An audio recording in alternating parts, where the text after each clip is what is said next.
જય માતાજી મિત્રો, આજે એક નાની એવી વાત કહું છું। આ વિડીયો સારો લાગે ને તો શેર કરવાનું ભૂલતા નહીં, કોમેન્ટ કરવાનું ભૂલતા નહીં મિત્રો। શેર તો જરૂર કરજો, કારણ કે આ વિડીયાના માધ્યમથી કદાચ કોઈની જિંદગી ટૂંકાવા જઈ રહ્યા હોય અને બચી જાય તો એનીથી મોટું પુણ્ય કોઈ નથી। તો મિત્રો, જેટલા છોકરાઓ ભણે છે 10થી લઈને કોલેજ સુધીના, કદાચ એનું રિઝલ્ટ સારું આવે ના આવે તો ઉપાધિ કરવાની નહીં મિત્રો, કારણ કે આ તો જિંદગી છે યાર। ભગવાને જીવવા આપી છે, માણવા આપી છે, આણવા નથી આપી।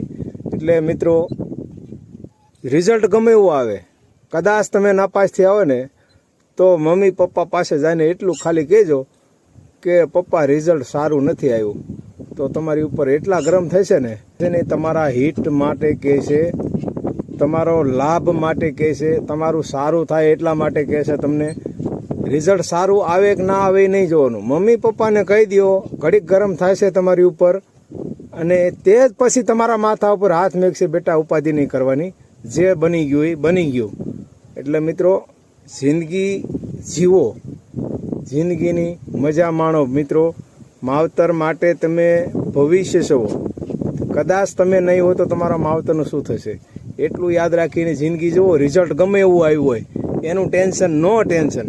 રિઝલ્ટ ગમે એવું આવે પછી મમ્મી પપ્પાને એક વખત કહી દો મારું પપ્પા રિઝલ્ટ સારું નથી આવ્યું, તમે કહો એમ કરો તો એનો રસ્તો મળશે મિત્રો। ગમે એવું સંકટ હોય તો માવતરને, મા બાપને કહો તો એનો રસ્તો મળી જશે, પણ તમે પોતે રસ્તો અપનાવશો ને તો એ રસ્તામાં તમે કદાચ ભૂલ કરો છો।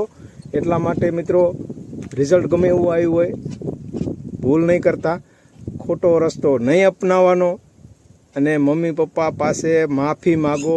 ભૂલ થઈ ગઈ ગમે તેમ કરો મિત્રો, મમ્મી પપ્પા માફ કરશે। જિંદગીમાં આ દુનિયામાં મા બાપ સિવાય મોટું કોઈ નથી, તો એની સિવાય માફ તમને કોઈ ના કરે। કદાચ જિંદગી ટૂંકાવશો ને તો કુદરતી તમને માફ નહીં કરે, એટલે એટલું યાદ રાખો મિત્રો।